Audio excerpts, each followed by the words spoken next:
So, Yeah. good morning, everybody. I want to welcome you to Sunday Morning Coffee with Gasali Adeyemo. And I'm really glad to see Gasali. Because I unmuted him. Last year, Gasali was at my studio the week before everything shut down.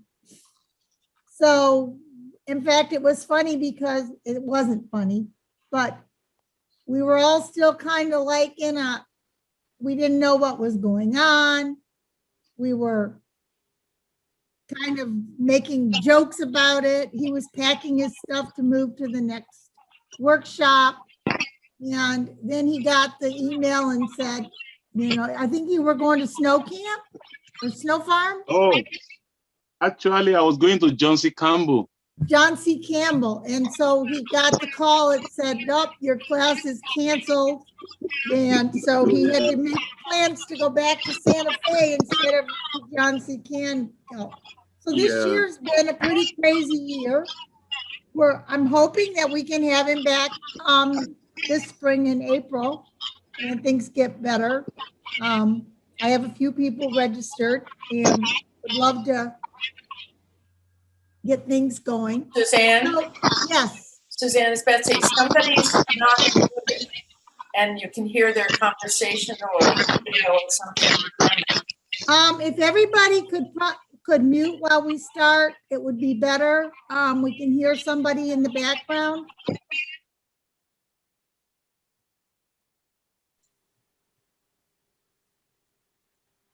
That's better. So, Gasali, maybe we can start and you can kind of tell us about, your creative journey, how you got into doing your work, or maybe even tell us a little bit about your work in case there's some people here who aren't familiar with it. Thank you. Thank you all for joining me this morning.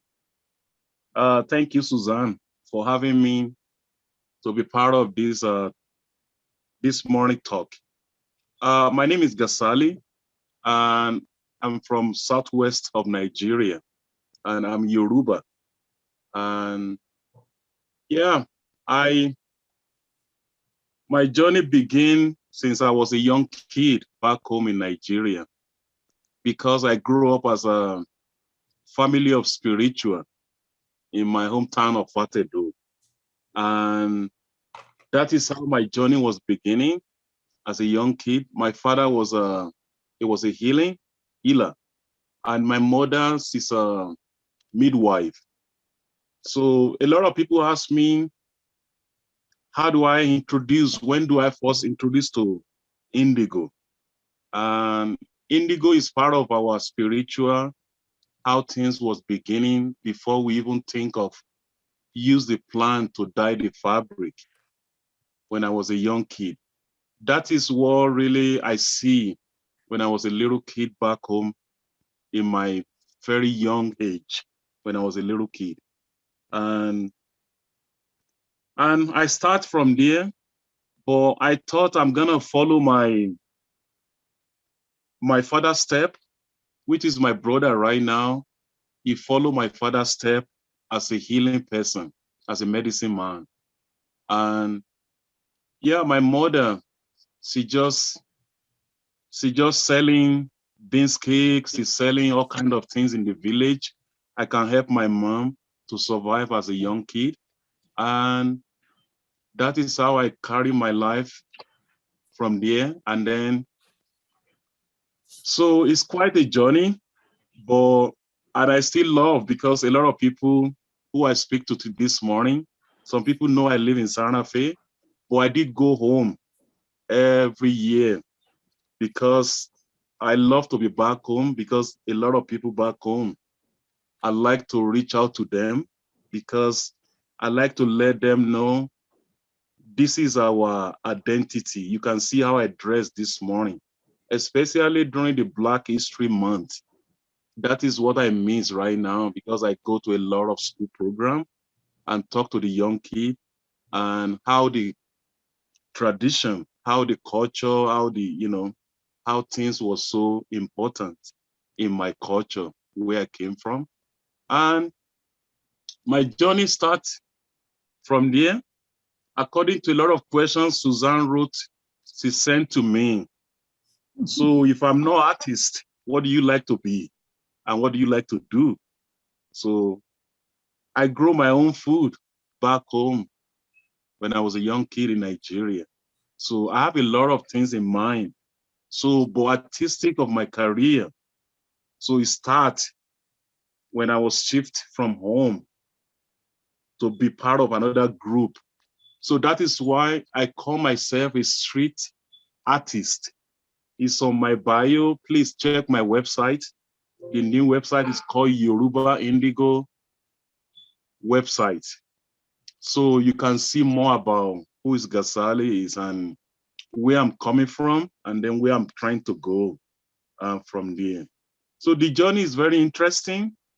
It's very joyful, but there's a lot of, it's not only me, there's a lot of up and down, especially 2020.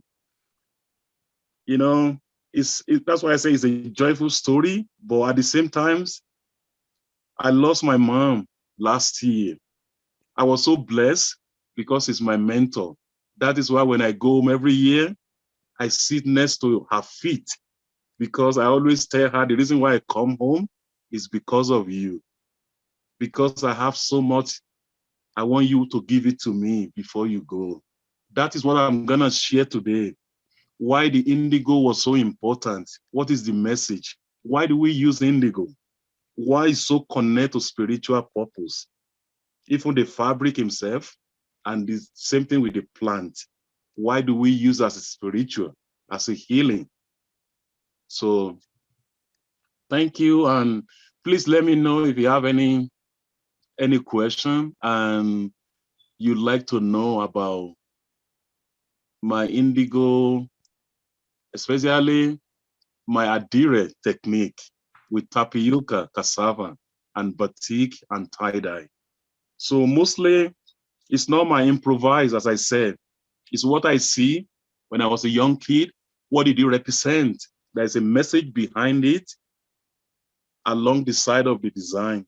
But we young generation right now, we're trying to go in different directions, but we still stick with the tradition because of the symbol, because of the message. And it's basically, when I say everything, it's part of to kind of secure the tradition. So they didn't vanish, they didn't go anywhere. So that the generation is coming. Like I was so lucky. That is why I bring this piece out in my box this morning. This is one of Adire. Even during the pandemic, I call it my flower. It make me.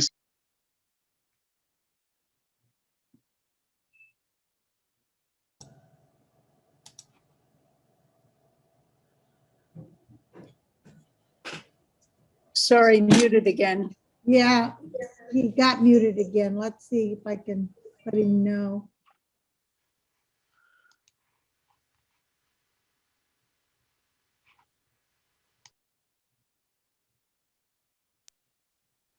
Okay, now, All right. can you hear me? Yep. So this is what I like to sew, even when I travel, even when people visit me in my studio. This is part of my collection. And to let people know how long the Adire Eleko is being around in southwest of Nigeria, in Yoruba community. This is hand painted. People like, wow, he looked like a stencil. It's all hand painted. Adire is very symmetrical and it requires a lot of patience, of course. And all those things you see right here is a daily life we're living in. Every day we wake up in the community. And that is the message, because he give myself, as I said, a lot of opportunity to ask a question from my parent, like, why this fabric? Why this design? So you can see a lot of writing word in my language, in Yoruba, in so many pieces. Because when you have a children in my community, we believe you can't reach your child by yourself. You need the support of the community. So that is part of the design. Like, how do we stay firm? How do we grow up with a lot of humanity, respect, and care for each other when we need? People visit Africa. We don't close our door. We leave our door wide open for any neighbor who need onion, who need pepper, who need salt. So they can go in and grab what they need and close the door. So when something missing, excuse me, when something missing in the kitchen, we don't hear because we know the neighbor came. It's all about community, how we come together. That is why you see some of the designs say compound, agboile, ime compound. It's our justice community. We don't take ourselves to Supreme Court or lower court. We have our own court where we settle our problem in the environment. So don't let me take too much time to talk, but I'm gonna. Oh no, keep talking. Thank you, Susan. So that is why we settle a lot of issue between misunderstanding, friends, husband and wife. So we have a lot of elderly people. And I was so lucky. I'm not the only one in Nigeria because I post a lot of things on my Instagram.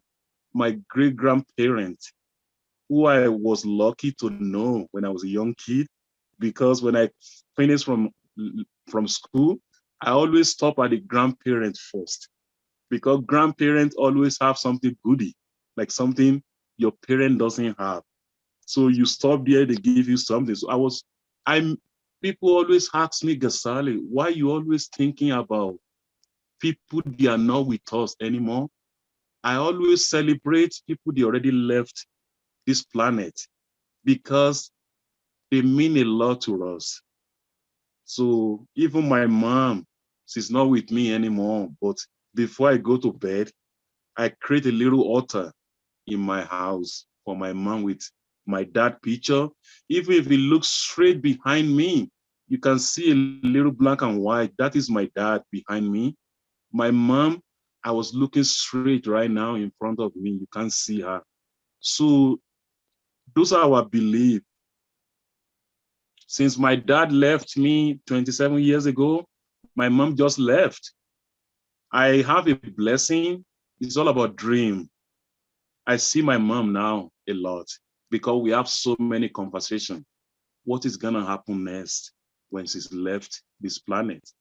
So I thank her a lot, what she's given to me. She's my first mentor.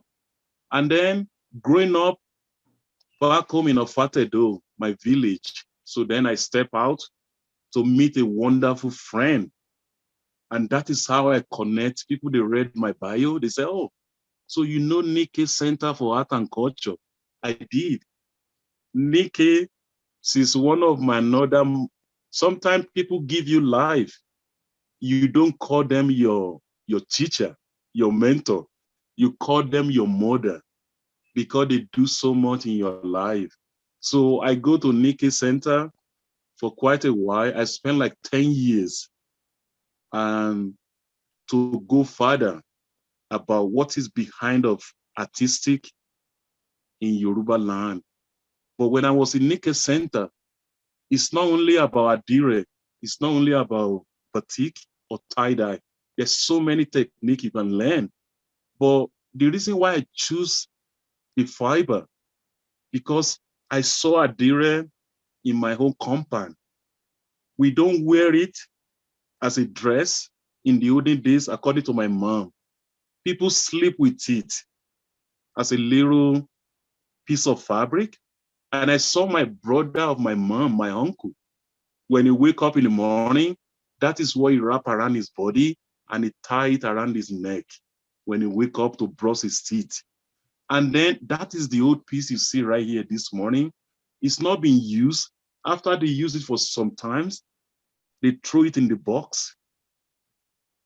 That is why when we go to the market in Nigeria, you see so many hoses on them with cockroach because they heat the fabric because it's been around for so long.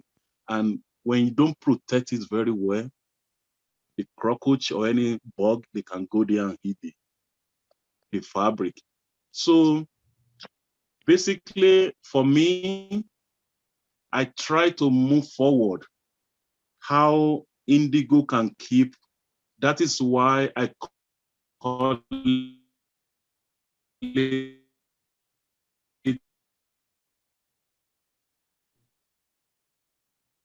We buffering. Adire Adire Alabere.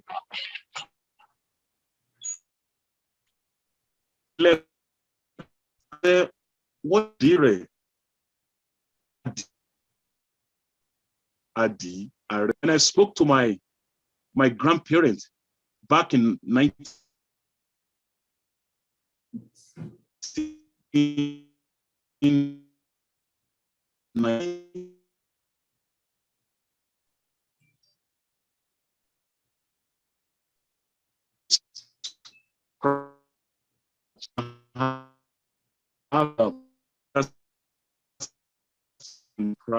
Because we don't have so much. Crack means cassava. Right? It's a very highly food we eat in Africa. So that is why I told my parents, like, this is start from scratch. Because what make my grandparents begin with tapioca to apply as a resist. So go from there on and on, on and on. There's a raffia, there is a grass. So that is what I say. You can see the whole picture of what I was wearing today on the screen. But what is my generation was changing is we use a lot of materials to kind of make the fabric see more brightly. But my great-grandparents, they used to tie with the thread, and the thread they use is 100% cotton. So when they dye with it, so the fabric is already looks so old. So when my generation came, then we try to see, how can somebody wear tie-dye for like 2 blocks away? You can see the whole picture. They tie it very tight, but they use the thread with a lot of cutting on it. That is why it doesn't really hold firm to not lose the design when you remove the tie-dye. So a lot of things my generation just moved from there to see how we can make things. Even right now, I was working with the piece right now. This is the t-shirt. You can't see it so much because it was so white on the screen. But right now, what do I use? The string right here is the food bag. When I have some chicken in my yard right now, I bought the food from the feed bin. So the plastic, I cut it and I remove the string one by one because the plastic string Indigo. If everybody could turn off their videos And so that he we can really see did very your well. name, it'll free up some of the bandwidth. When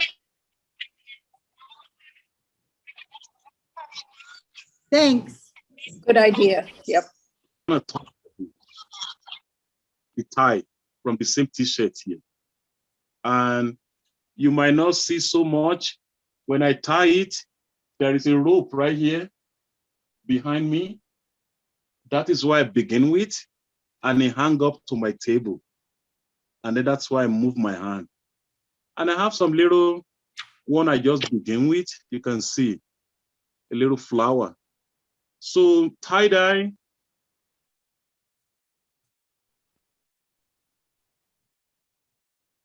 is I don't call it batik, I call it is my therapy, because a lot of things we don't talk about, So sometimes I use batik to express my feelings and to tell the story. People see my batik wall hanging, they see a lot of movement, what is going on here, because basically I was talking about my life, how I grew up, what I see as a young kid. So every time I wake up, even back here in Santa Fe, in Nigeria, that is why I know where my artistic career was going, because I always dreaming about me working on my dream. So when I wake up in the morning, I have a little note, I write things down. What can I make different? But I don't make anything different. I just trying to stick with tradition and to make sure it's much better and moving forward all the time. So right now, you can see people say, oh, so is that only tradition you stick with? It was, but sometimes I like to play around, especially my t-shirt right here. You can see that's another one. But what do I use for this one? You can see it's a sponge.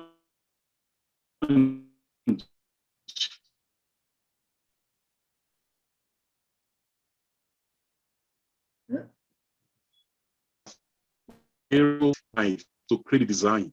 That's what we did. When I was doing batik from beginning of my life, I can find maybe it's not around. So I normally use a sponge like this. Especially this is what I like to teach when I travel. I don't normally bring the stencil one, like you dip on the wax, because this one, sometimes I say batik is very addictive. You look your clock, this one especially, you say, oh my God, it's already 2:00. When you see it, I let my student know, you have to watch out. We don't want to drive you away from your work. But the more you begin to understand this sponge, the more you just go from there. That is why sometimes I don't like to say that colors is a cheap way of making batik. This sponge can last me for 1 month if I use it the way I'm supposed to use it. So the point, I shape it with the scissors. So many tools like that.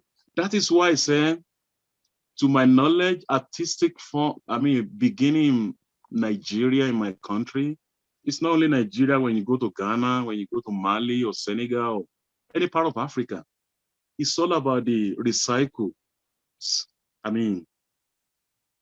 I call it scratch, like something you don't have to buy, you don't have to spend so much money.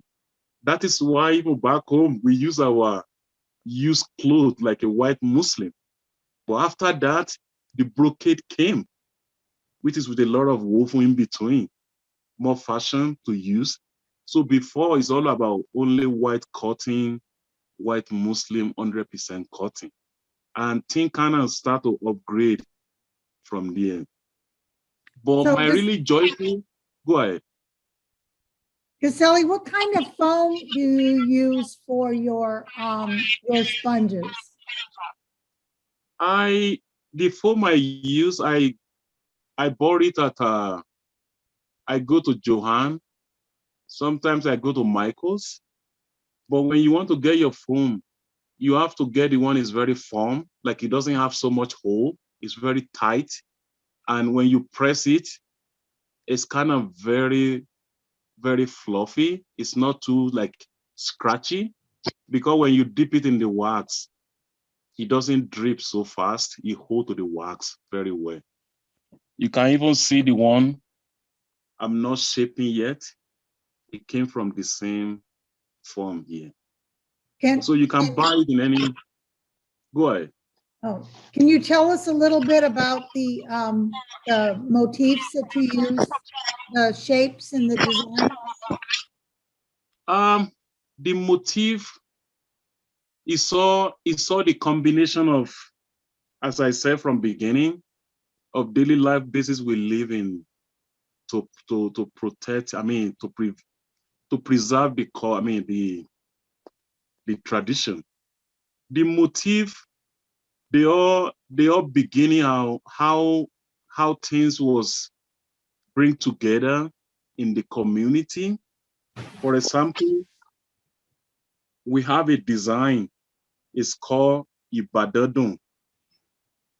My village is very sweet, my town is very sweet. Means my casa is your casa, my home is your home. Yoruba sọ wípé, I like to say it in my language sometimes. Yoruba sọ wípé kárí ni lókèrè, kásàríyá, oyonijo ń jẹ lọ. If I come to your house, we use a lot of signal in my culture. If I'm not welcoming, that is how our parents raise us. I can tell, and I shouldn't be here. Because the reaction of the person who owned that house, he already signaled to me like, But if I come to your door, the way you react, it make me feel welcoming. But if you give me water, I will take it with happiness of my mind. But if you give me honey, honey is very sweet. But because I'm not welcoming, I'm not even gonna take it, you see? But I prefer to take water because you take me in with like you want me to be here. So that is a lot of design. It's a way of living life, of respecting people. Another design is called Urimipe, my head is correct. I know what I'm doing. Because back home in the olden days, artistic right now is a different story. People always asking questions back home. What are you doing? What are you doing? Especially back in 30s, before I was born, in 60s, in 50s, in 40s, 1940. When you call yourself as an artist, they believe you need to go looking for a physical job. Why you want to stay here and keep drawing, and what are you doing? People always ask you, what are you doing?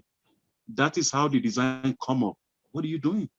Oh, I know what I'm doing because my head is correct. So there's a lot of design, like Atari Ajanaku, Okinseru Omode. So that is how the culture, the life we're living in, he relate to the symbol, the pattern on Adire, even in tie-dye. Because this is a lot of things our grandparents said before I was born. Is what we see right now all over the globe. Like a lot of people grow up without no patience. They don't wait for their time. They want to use a ladder instead of using the step by step by step. People ask me the same question, Mr. Gasali, wow, how come you're so famous? I have a lot of Cameroonian. They are my neighbor. I said, wow, we saw you in the newspaper. We saw you in Channel 7. I said, well, you think I was famous, but it was a long story because I didn't start overnight. So that is why the design come up like Ataria Janaku, the buffalo head is not something children can carry. A lot of young people, they want to carry things very quickly and they hold their back or they fall. So it's not only in United States, it's back home in Nigeria. People are not really wait for their time. They just want to make things happen quickly. And I told them, that is why I go home to talk to the student at the Nike Center. Like, please, let's stick with this. This is our identity.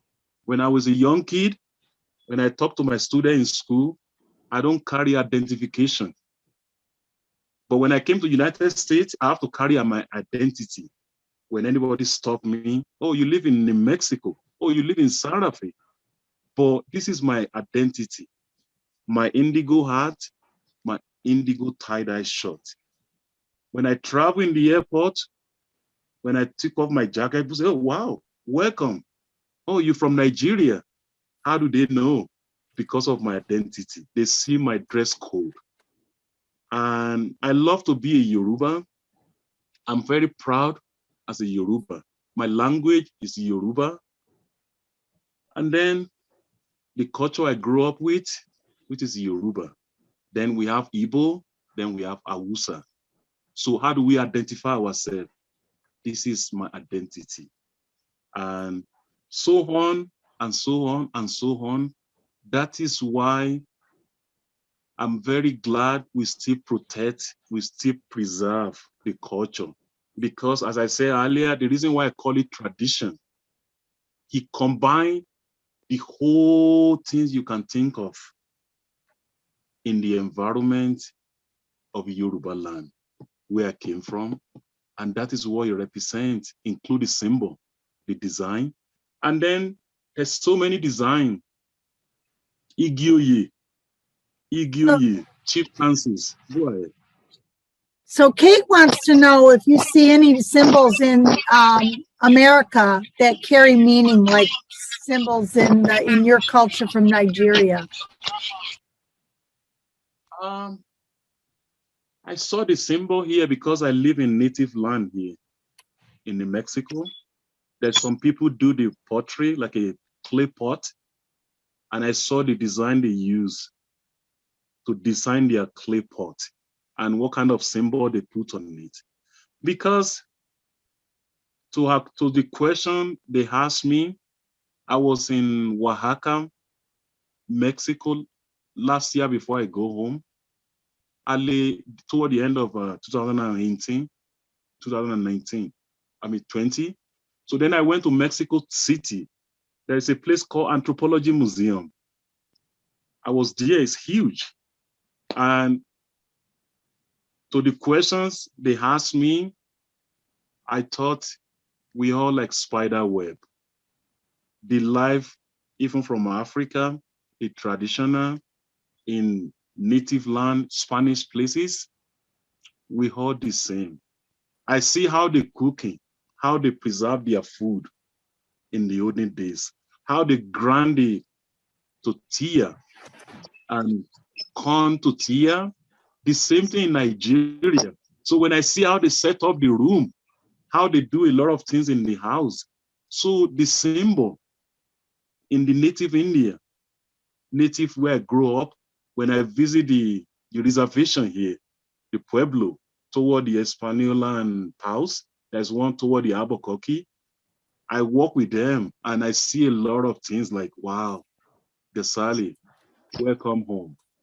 If I told my people back home, like traditional what we do here, people are practicing the same thing, relate to what we do here in Nigeria. That make me so happy, like, wow, I thought we are the only one who grew up with this symbol in our own community. But when I came to New Mexico, and I said like, wow, welcome home. That is why I love Santa Fe. I call it my second home because it's an artistic place and what I see as a tradition. Even include the loom, the way they do the weaving here. Although there's not so much indigo. And that's what I struggle with, to grow my own indigo here because of the weather, because of the climate, and it's very high elevation. I still have my 2 indigo balls you gave me, and maybe you could tell us a little bit about your indigo that you use. You can see my hand. This is indigo seed.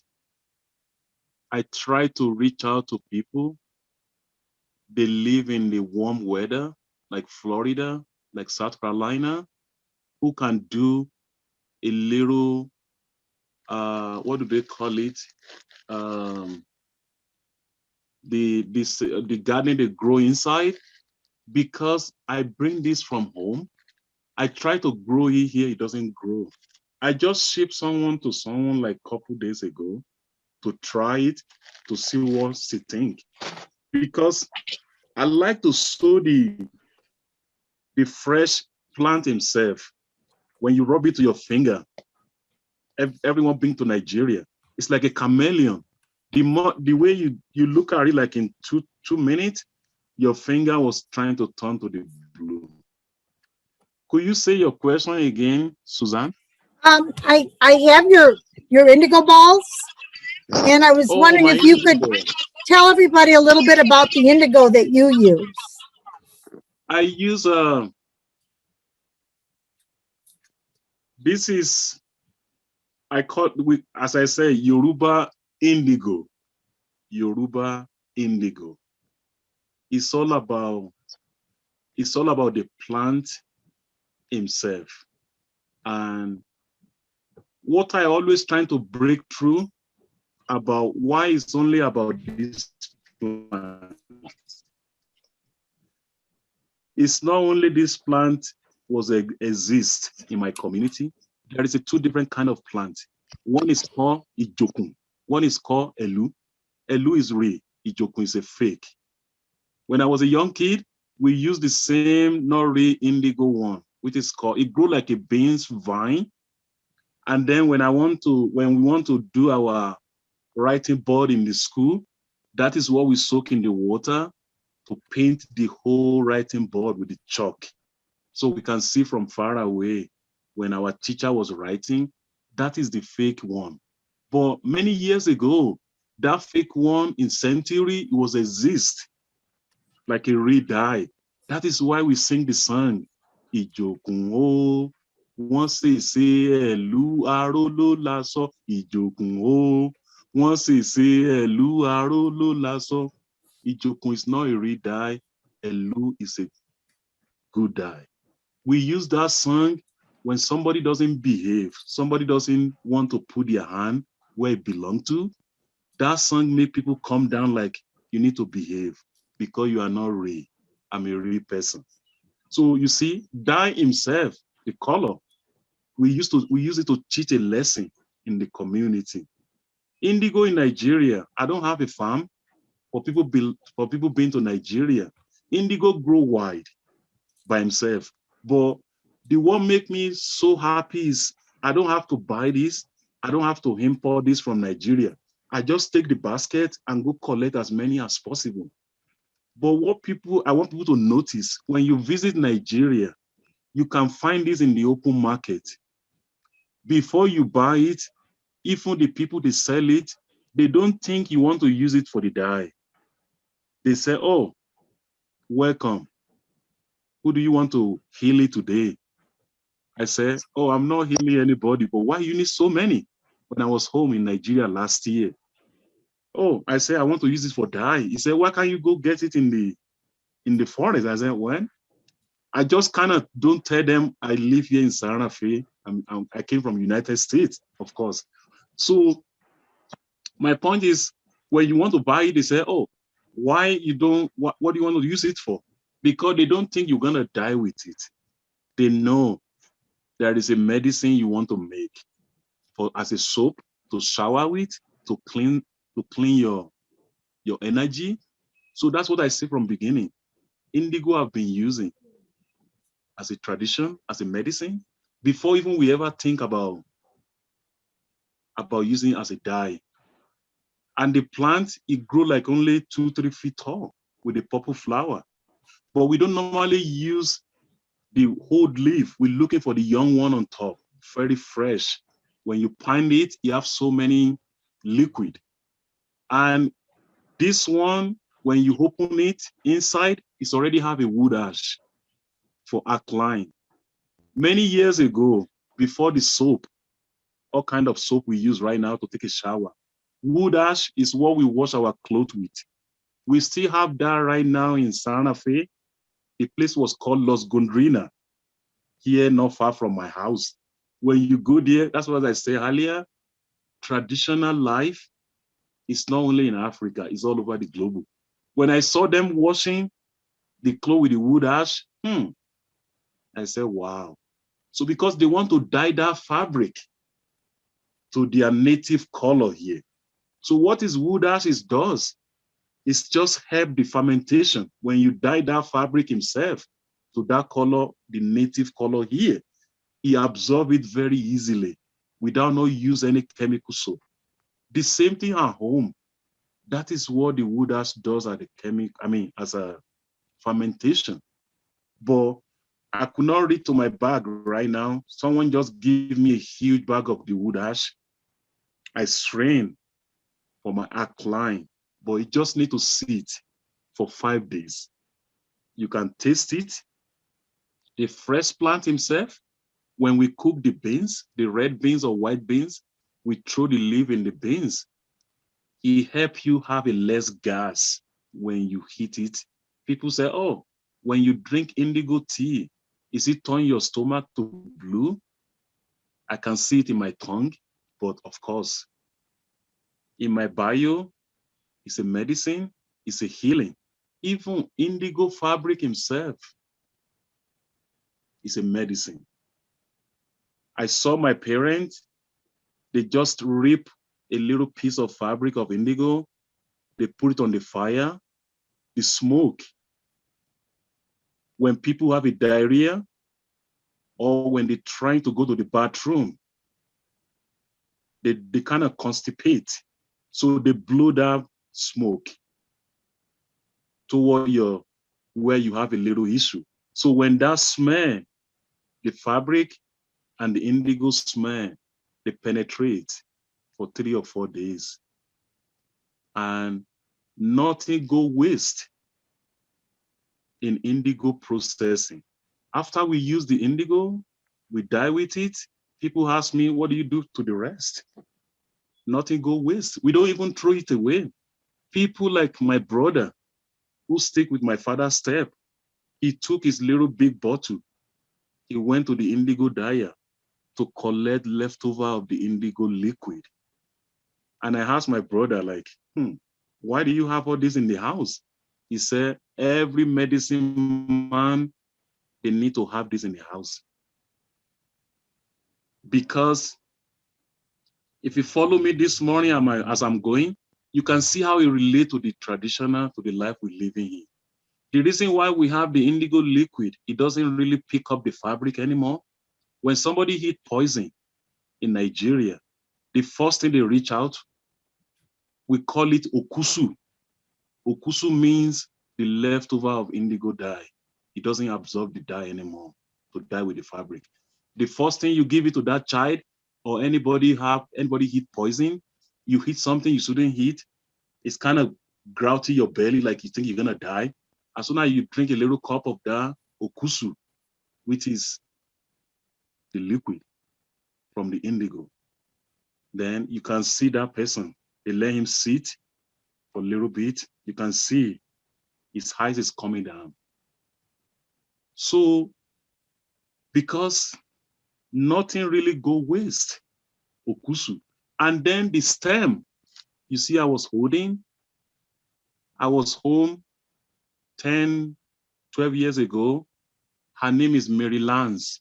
She make a movie called Blue Alchemy. She went with me to Nigeria.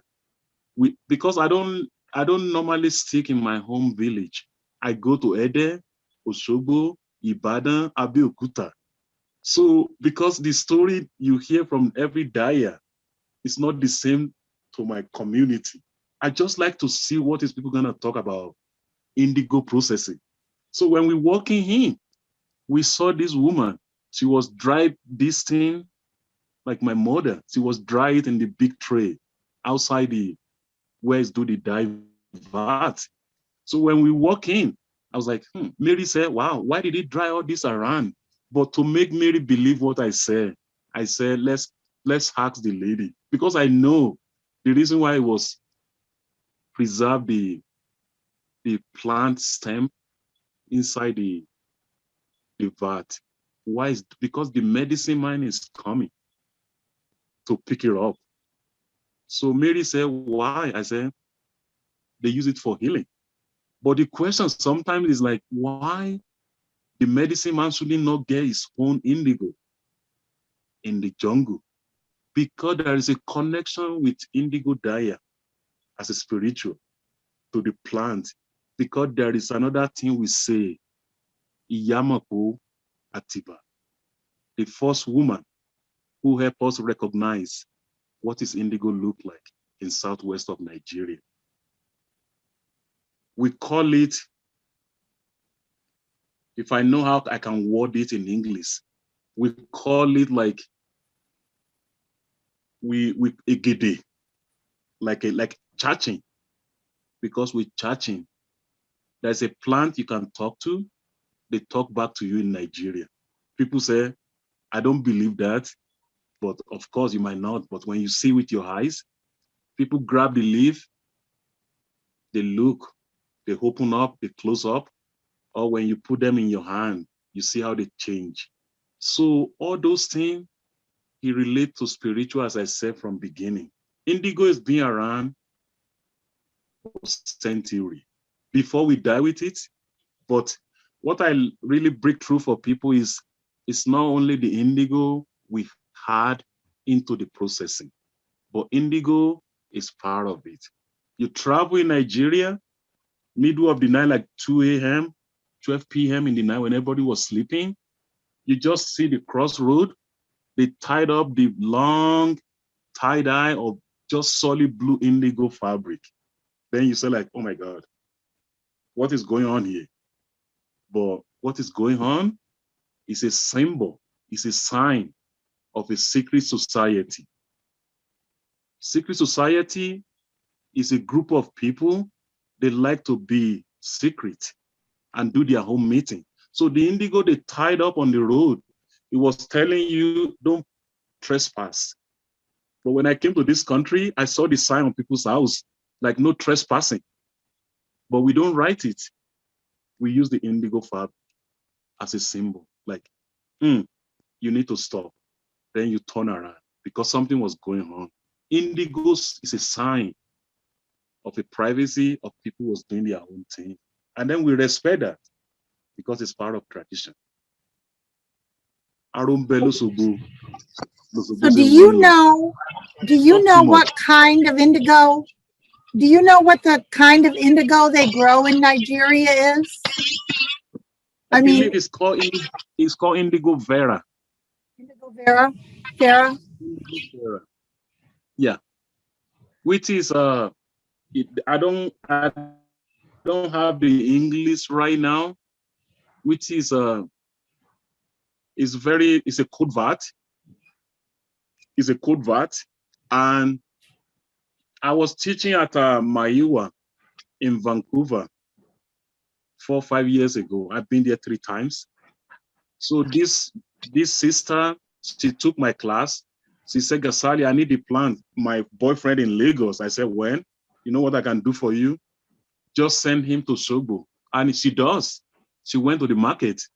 She got like almost 200 ball, 100 ball. Then she bring it. I said, you might not travel with it. You have to ship it out of the post office. And then she reached out to me from Canada that, oh, I got my indigo. Then she called me up how to set it and how to prepare everything. And because he saw me in the class in Vancouver, how I set the dye. But the only thing, when I want to teach only 3 days class, how do I make indigo work? I have to speed it up with the hot water to make it ferment very quick. But if I want to do it in step from Monday through Thursday or Friday, I have to go according to the tradition. When do I put the plant in? When do I add the wood ash to it? But the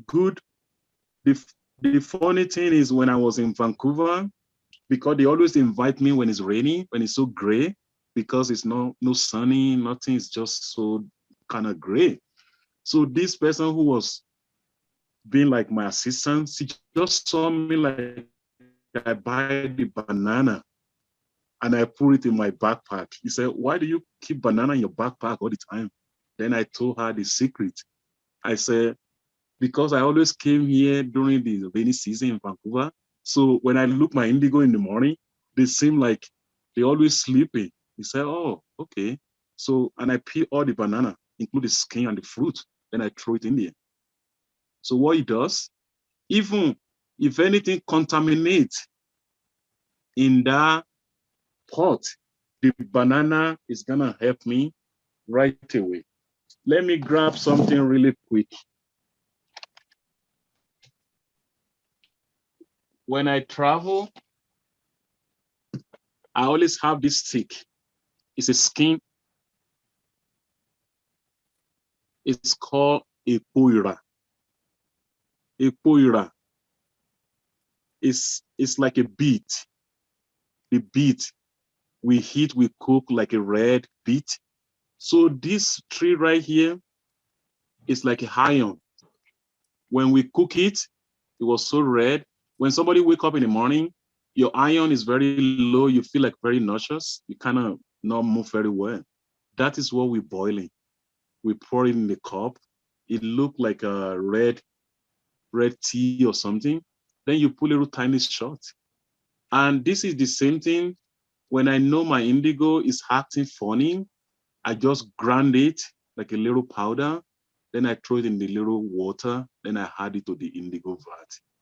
It's not Now- gonna make it's not gonna make it turn to red.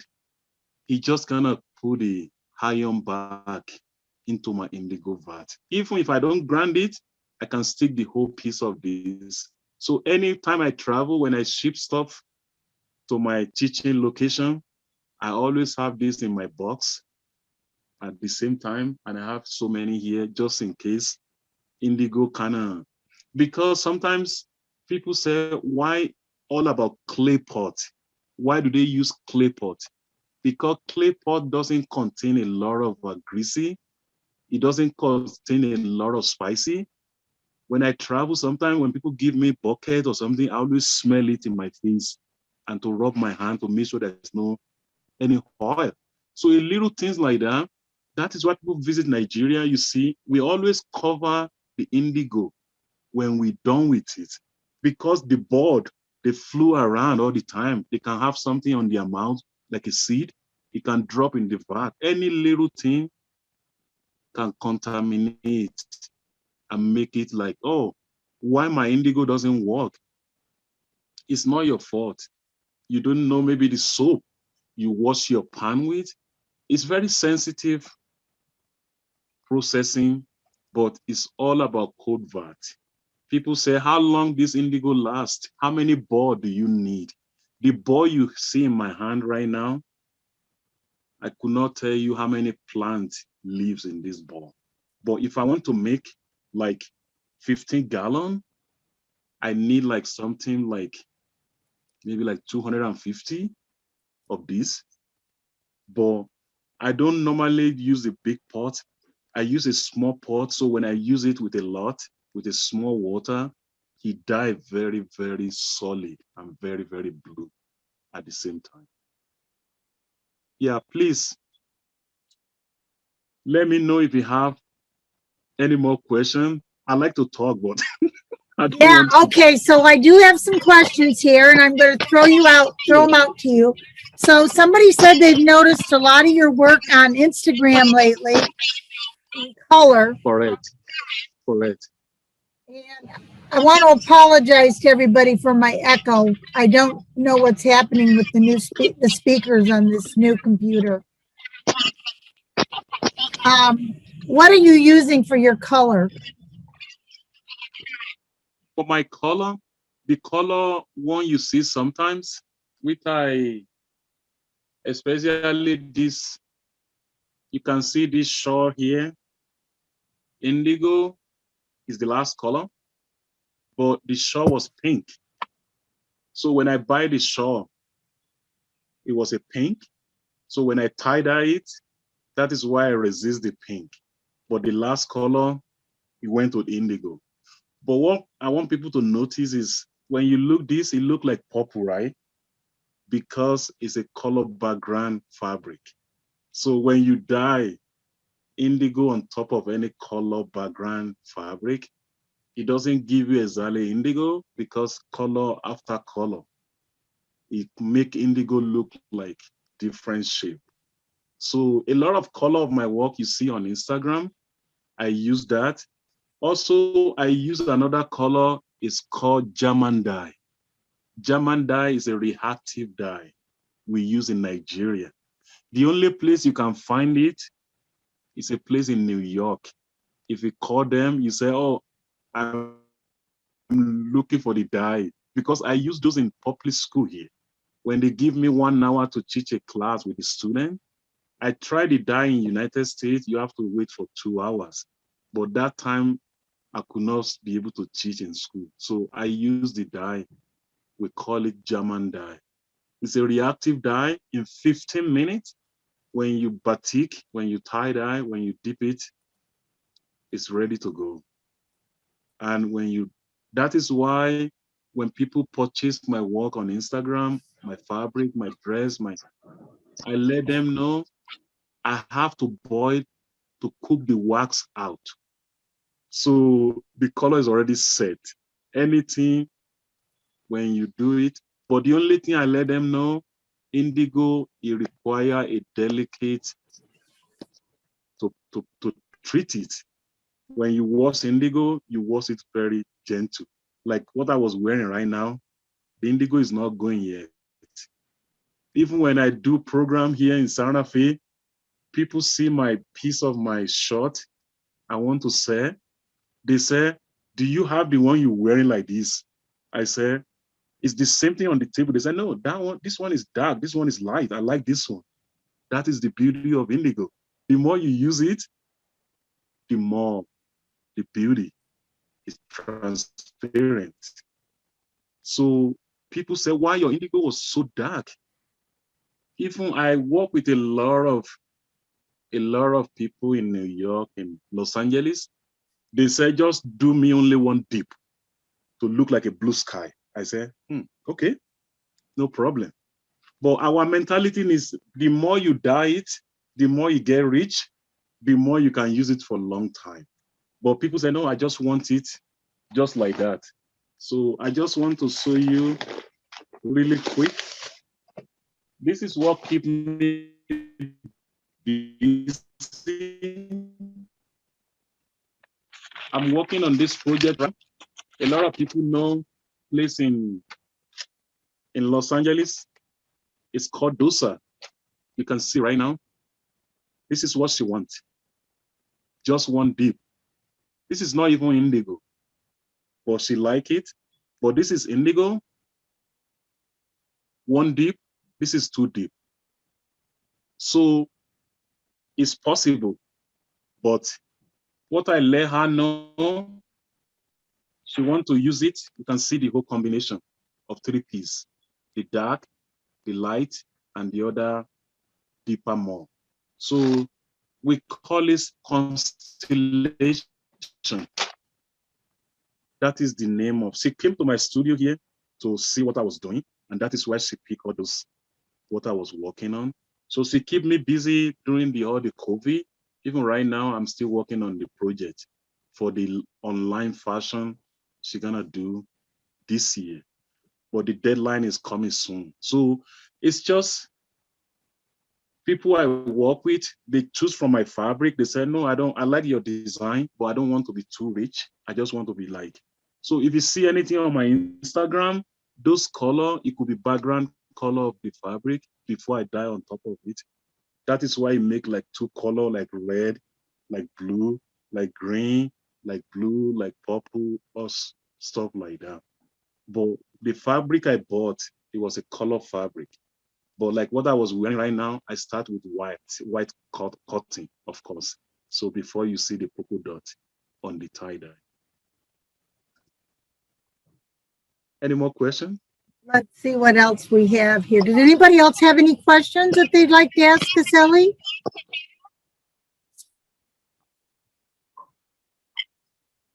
Betsy wants to know if you've ever done any of your work on paper, on handmade paper. Paper? I did, but I don't think I have anything to show right now. As I said in my beginning of talk this morning, when I study at the Nike Center, there's something called, I think I was online last Sunday. I forgot her name when she was talking. Yes, last Sunday. She was talking about the paper was called rice paper. Rice paper. I use a rice paper. Okay, we have a cotton paper, in white. It's in bleached or unbleached. And also abaca fiber you can get. It's a little bit creamier. But the cotton I have worked on, and I've worked on the abaca, very thin sheets of it. I don't have it with me right now. It's in the studio, but it turns out quite beautiful. And I didn't know if you had worked at all with the papers, because you can make them very, very thin. And I dyed, it was a tube dyeing technique that we used, the way it was folded into a tube and wrapped. But very successful, very, very interesting. And I made a scarf. So it was, like a very soft. So I'll go see if I can find it before the show ends, or before this talk ends. I'll come back. Are you talking about what kind of paper? I would use cotton or abaca. Abaca is a little bit longer fiber, stronger. The cotton is good for casting and things like that, but if you made sheets of it, and just used it maybe as an art example, as not soft and wearable, it would probably work. But you need to put something with it, I think, to strengthen it if you wanted to use for clothing. That is why when I send the material supplies when I teach, I always recommend,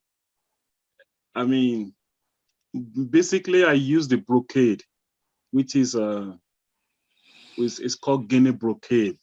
And there's so many kind of Guinea brocade. It's not 100% cotton. You have to be very careful what you buy. Mm-hmm. That is why I don't let my students go that far to brocade. I just let them know anything Kona cotton, you can buy it in any fabric store. Kona cotton, he absorbed the dye very well because it was a very tight woven. When you see your fabric, you put it close to your face, then you see like you can see through it. It's very hard for the dye to struggle. Mm-hmm. Okay. To absorb that when it's too light. Mm-hmm. Thank you. Okay. Because to access to the, you're welcome. Suzanne? I think your brocade you use is really lovely. It really leaves a nice shine on the, on the fabric when you're done. What? The brocade that you use.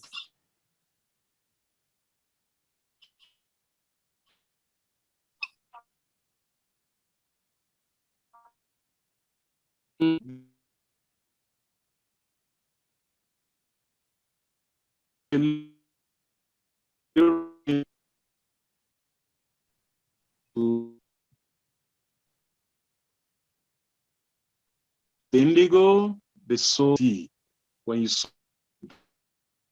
spread the fiber, is relate to the dye. It's very rich. That is what I believe on the brocade. Even the one I was showing earlier right here is a brocade also, this one. And it's just, it takes the dye very well to my knowledge. So, yeah. Yeah, if you have any question, please check my Instagram and my website. I think I said earlier, yorubaindigo.com. You can email me there if you have any question. Some people trying to reach out to me with indigo seed. I welcome. You're welcome to reach out to me if you where you live. It's very tropical, very warm, very humid. You're welcome to experience with Yoruba indigo. I have the seed right here. I will share you some and to experiment with.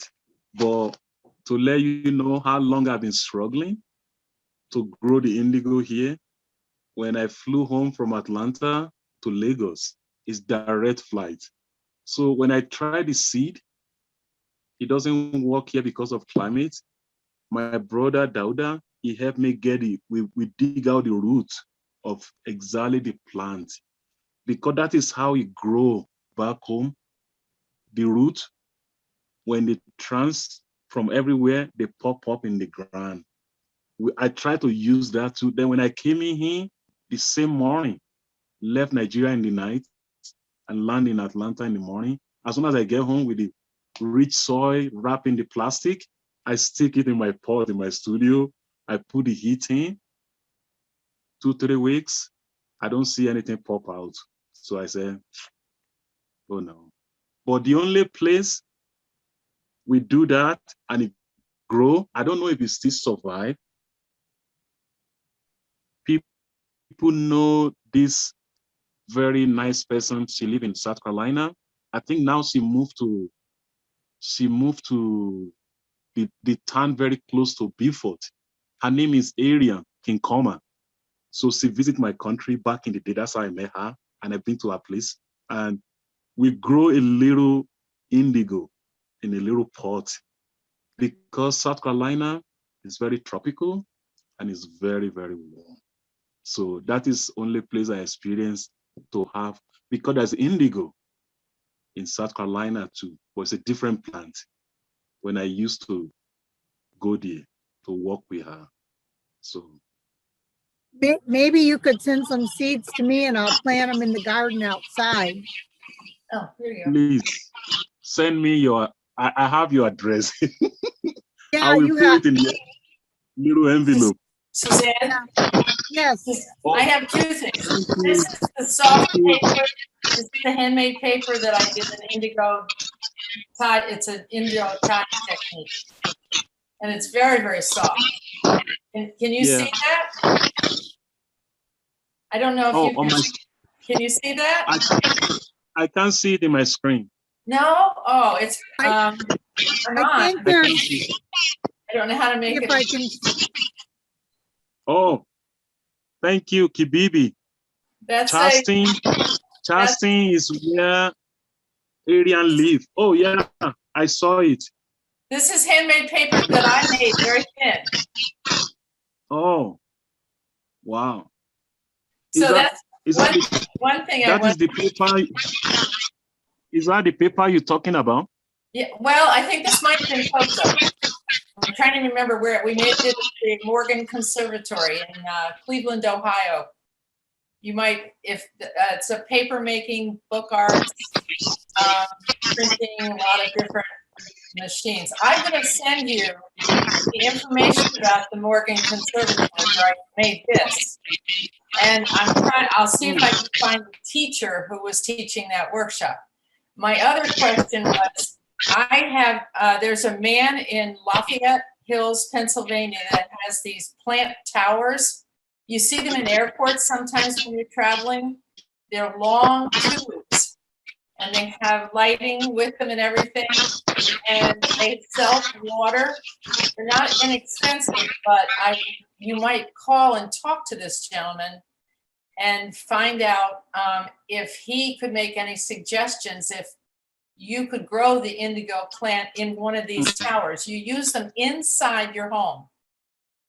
So you can create your own humidity, I would think, probably by sectioning off an area with plastic, and then that would give you more humidity. And it's got its own grow lights. It has its own watering system, and it's like a plastic tube and has little holes, and you plant your plants down the side. It's fascinating. So I will send you his website, and I'll send you the Morgan Conservatory where I made this, and see if I can tell me who my teacher was. So you have a couple of things that you could try to solve, your problem with growing the seed in your location. Might be something to try. Does that help? Okay. Wow. I don't know. think Yes. the guy you're talking about him in Ohio, I believe He's I in forgot his name. Lafayette Hills, Pennsylvania. It's right here where I live. Oh, I can't think of his Pennsylvania. name. but he has a Yeah. very good website. And I think they call them Yeah. plant towers. Yeah, please Yeah, send that'd be me. fun. Yeah, that would be great. Thank you. Yeah, like Please you can do a whole wall of planting. Wow. We'll see. I'd be very interested in knowing if it works. All right. You know, maybe he would work with you as far as pricing is concerned. I don't know. So anyway, Thank you. very, very, Thank very you. interesting. I love your tradition, your history. Oh, I just think thank it's you. wonderful. I just ate that Thank part you up. so So, much. Yeah, that is my goal of my teaching all the time about the history, what is behind the very, very technique. important.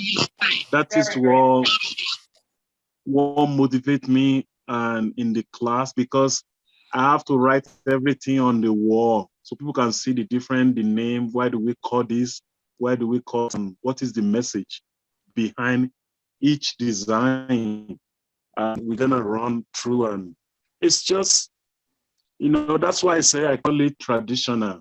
Traditional means it contains the whole, what is behind the technique. Why is Adire? Why is Indigo? What did you represent? What is the message? I mean, how do you grow up with, all those? That is why I said from beginning, how it relate to spiritual purpose with healing from there. And then wearing indigo and mosquito, they are not friends, When they smell it, they stay away from you. Oh, So I'll remember it's that. what, I was very blessed to have a mother that, my mom is called Iya Oloma Wewe, is a mother of all children in the village.